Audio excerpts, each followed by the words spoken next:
आज के इस वीडियो में हम देखेंगे कि अपने लिखावट को कैसे सुधारें। देखो, अगर तुम्हारा एग्जाम लिखित हो रहा है ना, लिखावट बहुत ज़्यादा रोल अदा करता है तुम्हारे परसेंटेज को बढ़ाने में।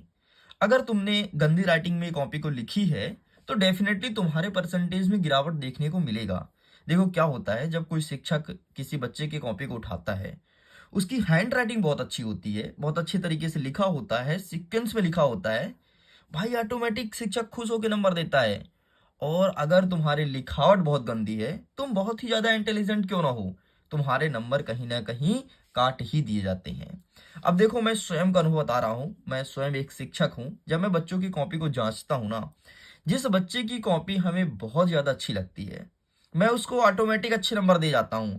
और जिसकी राइटिंग खराब है ना, तो मैं कहीं ना कहीं उसका नंबर काट लेता हूं, भले वो पढ़ाई में कितना ज्यादा इंटेलिजेंट क्यों ना हो। इसका रीजन ये है कि अगर लिखावट साफ है तो समझ आ रहा है कि तुमने लिखा क्या है। अब लिखावट ही खराब है, तो आंसर सही लिखे हो गलत लिखे हो ये पता ही नहीं चलता। इसलिए ना कहीं उनके नंबर हम काट लेते हैं। अब देखो, इस वीडियो के माध्यम से केवल एक दिन में हम आपकी हैंड राइटिंग को सुधरवा देंगे, गारंटी के साथ कहता हूं। बस मैं कुछ स्टेप को बताऊंगा जो आपको फॉलो करना है। डेफिनेटली तुम्हारे लिखावट में इंक्रीजिंग देखने को मिलेगा। शुरू में करता हूं पेन से, जो कि हमारा पहला स्टेप रहेगा। बाजार में विभिन्न प्रकार के पेन आते हैं। ये इस पेन को ध्यान से देखो, फिर इस पेन को देखो, एंड तीसरा ये पेन। इस पेन को नहीं देखना है, इस पेन के तुम निब को देखो। देखो, सबसे पहले इसका पतला निब है, फिर इसका मोटा, इसका और ज्यादा मोटा। देख पा रहे होगे ना? तो तुम्हें सिलेक्शन करना है पतली निब वाले पेन की। मैटर ये नहीं करता कि महंगा पेन है कि सस्ता पेन है, जिसका भी निब पतला हो उसी पेन को खरीदना है, उसी से कॉपी लिखनी है। ये हमारा पहला बिंदु होता है। ठीक है? तो ये अब इसमें से तीनों में से तुम कौन सा पेन लोगे? यह लोगे, क्योंकि इसकी नींव पतली है। नींव पतली होती है तो लिखावट बहुत ही सुंदर और अट्रैक्टिव दिखती है। इस चीज को ध्यान रखना। मैं देखता हूं कि बच्चों को पेन पकड़ने का सही तरीका पता नहीं होता। ऐसे पेन है तो कुछ बच्चे पेन को यहां पकड़ेंगे, यहां पकड़ेंगे, कुछ बच्चे पेन को यहां पकड़ेंगे, कुछ यहां पकड़ेंगे। भाई गलत तरीका है। अगर तुम यहां पेन को पकड़ के लिख रहे हो, यहां पकड़ के लिख रहे हो ना, तो दिखेगा नहीं तुम लिख क्या रहे हो। पेन को सही पकड़ने का तरीका ये है, ये जो पेन का रबड़ लगा हुआ है ना, ये रबड़ इसीलिए लगा है कि पेन को आप यहां से पकड़िए। अब जैसे इस वाले पेन में देखो, इसमें रबर नहीं है, तो भाई इसके डिस्टेंस के बराबर भाई कितना आएगा, यहां आएगा, तो यहां पेन को पकड़ना है। मतलब पेन पकड़ने की प्रैक्टिस आप इस प्रकार पेन खरीद कर करो जिसमें रबर हो, ताकि तुम्हारी बेहतरीन प्रैक्टिस हो पाए। और पेन को पकड़ने के बाद तुम बढ़िया अपना लिखावट स्टार्ट कर दो।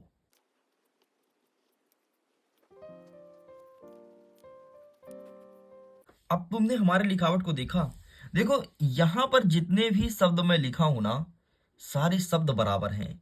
और जो डिस्टेंस है, देखो जैसे इस के और प्रेमचंद्र के बीच में जितना डिस्टेंस यहां पर है, उतना ही डिस्टेंस मैंने यहां पर रखा है। देखो, तुमको पहले सारे शब्द बराबर देखने को मिलेगा, फिर डिस्टेंस तुमको समान देखने को मिलेगा, चाहे तुम कोई भी शब्द में देख लो। ऐसे ही अब हमें दूसरे लाइन में लिखना है। और ध्यान रखना है कि इस शब्द के नीचे ही जो शब्द लिखेंगे तो इसके नीचे ही लिखेंगे और डिस्टेंस समान रखेंगे। तुम स्वयं देखना, हैंड राइटिंग बहुत बेहतर दिखेगी।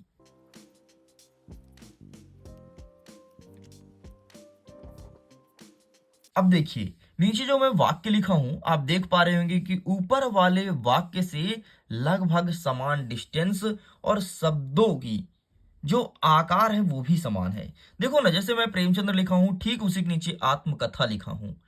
के के नीचे से ही आपका विशेषांक स्टार्ट हुआ है।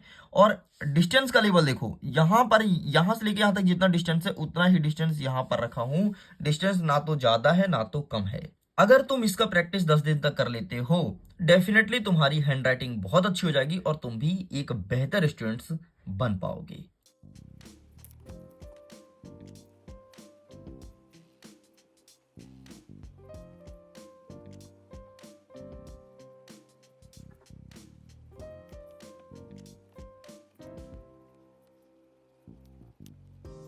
इसका आप 10 दिन तक प्रैक्टिस कीजिए और आपके रिजल्ट में कितना बढ़ोतरी देखने को मिला है, कमेंट सेक्शन में लिखिएगा जरूर।